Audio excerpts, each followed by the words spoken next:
ಮಧ್ಯ ಬನ್ನೇರುಘಟ್ಟದಲ್ಲಿರುವ ಚಂಪಕಧಾಮ ಸ್ವಾಮಿ ಹಾಗೂ ಚುಂಚನಕಟ್ಟೆ ಅಂತಕ್ಕಂಥ ಕೇರಪೇಟೆ ಅಂತ ಇರುವಂತಹ ಕೋದಂಡರಾಮ ಸ್ವಾಮಿಯವರ ದೇವಸ್ಥಾನ, ಈ ಮೂರು ದೇವಸ್ಥಾನಗಳನ್ನು ಏಕಕಾಲದಲ್ಲಿ ಪ್ರತಿಷ್ಠಾಪನೆ ಮಾಡಿರುವಂತಹ ದೇವಸ್ಥಾನಗಳಿವೆಲ್ಲ. ಕೃತಯುಗದಲ್ಲಿ ಬಂದು ಮಾಲಿ ಎಂಬ ರಾಕ್ಷಸರನ್ನ ಸಂಹಾರ ಮಾಡಲಿಕ್ಕೋಸ್ಕರ ಶ್ರೀಮನ್ ನಾರಾಯಣ ಇಲ್ಲಿ ಆವಿರ್ಭವಿಸಿರುವಂತದ್ದು. ಆ ಸಮಯದಲ್ಲಿ ಸ್ವಾಮಿಯವರು ಇಲ್ಲಿ ಅರ್ಚನಾಮೂರ್ತಿಯಾಗಿ ನೆಲೆಸಿರುವಂತದ್ದು.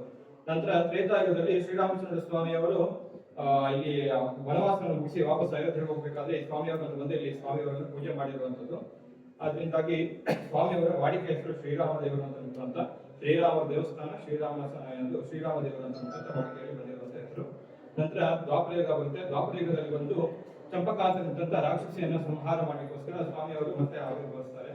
ಆಗ ಚಂಪಕ ಒಂದು ವರ ಕೇಳ್ತಾರೆ, ಇದು ನಾನಿದ್ದಂತ ಕ್ಷೇತ್ರ, ನನ್ನನ್ನು ಸಂಹಾರ ಮಾಡಿದಾಗ ಇದು ನನ್ನ ಅಸ್ತಿತ್ವ ಹೊರಟೋಗುತ್ತೆ, ಜನ ನನ್ನನ್ನು ಮರ್ತೋಗ್ತಾರೆ, ಚಂಪಕಾಂತ ರಾಕ್ಷಸಿ ಇದ್ದು ಅನ್ನೋದು ಮರ್ತೋಗ್ತಾರೆ, ಅದರಿಂದಾಗಿ ನನ್ನನ್ನು ಜನ ಮರಿಬಾರ್ದು, ಆ ರೀತಿ ವರ ಕೊಡಿ ಅಂತ ಹೇಳ್ತಾರೆ. ಆಗ ಸ್ವಾಮಿಯವರು ನನ್ನ ಹೆಸರಿಗೂ ಮುಂಚೆ ನಿನ್ನ ಹೆಸರನ್ನು ಕರೆಯಬೇಕು ಜನ ಅಂತ ವರ ಕೊಡ್ತಾರೆ. ಆದ್ದರಿಂದಾಗಿ ಸ್ವಾಮಿಯವರ ಪೂರ್ತಿ ಹೆಸರು ಬಂದು ಶ್ರೀ ಭೂನಿಳಾ ಸಮೇತ ಚೆಲುವ ಚಂಪಕ ವರದರಾಜ ಸ್ವಾಮಿಯವರು.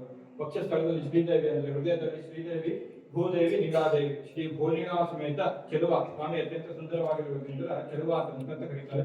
ಚಂಪಕ ಬಂದು ರಾಕ್ಷಸಿ ಹೆಸರು ವರದರಾಜ ಸ್ವಾಮಿಯವರು.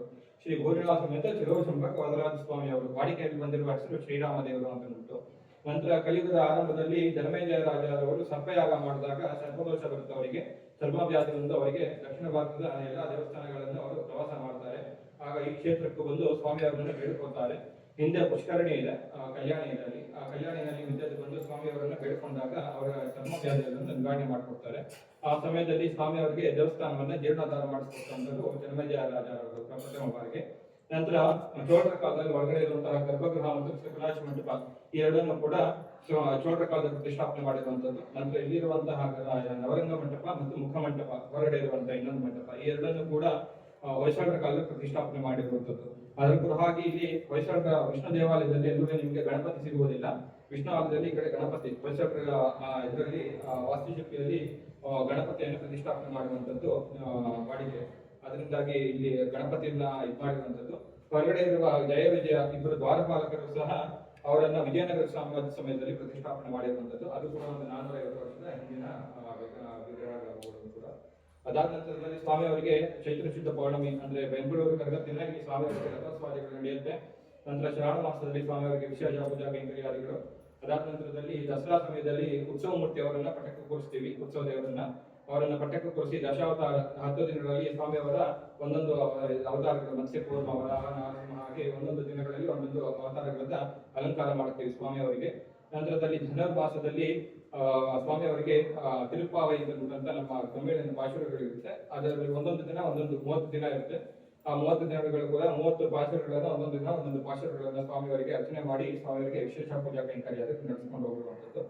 ಸ್ವಾಮಿ ಈ ದೇವಸ್ಥಾನದಲ್ಲಿ ಇನ್ನೊಂದು ವಿಶೇಷತೆ ಏನಂತಂದ್ರೆ, ಎಂತದ್ದೇ ಚರ್ಮವ್ಯಾಧಿ ಇದ್ರು ಕೂಡ ಸ್ವಾಮಿಯವರನ್ನು ಬಂದು ಬೇಡ್ಕೊಂಡ್ರೆ ಚರ್ಮವ್ಯಾಧಿಯನ್ನ ನಿವಾರಣೆ ಮಾಡಿಕೊಡುವಂಥದ್ದು. ಪಕ್ಕದಲ್ಲಿರುವ ನಂಜುಂಡೇಶ್ವರ ಸ್ವಾಮಿಯವರ ದೇವಸ್ಥಾನ 600 ವರ್ಷ ಇರುವ ಇತಿಹಾಸ ಇರುವಂತಹ ದೇವಸ್ಥಾನ.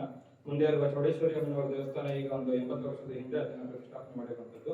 ಇಲ್ಲಿನ ಶಿಲಾಶಾಸನದ ಪ್ರಕಾರ ಸ್ವಾಮಿಯವರಿಗೆ ಈ ದೇವಸ್ಥಾನಕ್ಕೆ ಬಂದು 1300 ವರ್ಷದ ಇತಿಹಾಸ, ಚೋಳರ ಕಾಲದ ಪ್ರಥಮವಾಗಿ ಶಿಲಾಶಾಸನದ ಮೂಲಕ ಬಂದಿರುವಂತದ್ದು. ಆದ್ರೆ ಸ್ಥಳದ ಇತಿಹಾಸದ ಪ್ರಕಾರ ತಗೊಂಡ್ರೆ 4 ಯುಗಗಳ ಇದಿರುವಂತಹ ಇತಿಹಾಸ ಇರುವಂತಹ ದೇವಸ್ಥಾನ. ಓಂ ಸಂಗ್ರಹಣ್ಯಷ್ಟಾಯತೆ ಇಮಾಂ ಸಂಗ್ರಹಣಾಯೇತಿ ದ್ವಾದಶಾಕ್ಷರಧನ ಭವತಿ ದ್ವಾದಶಮಾಸಃ ಸಂವತ್ಸರಃ ಸಂವತ್ಸರಮೇವಾರಂಭೆ.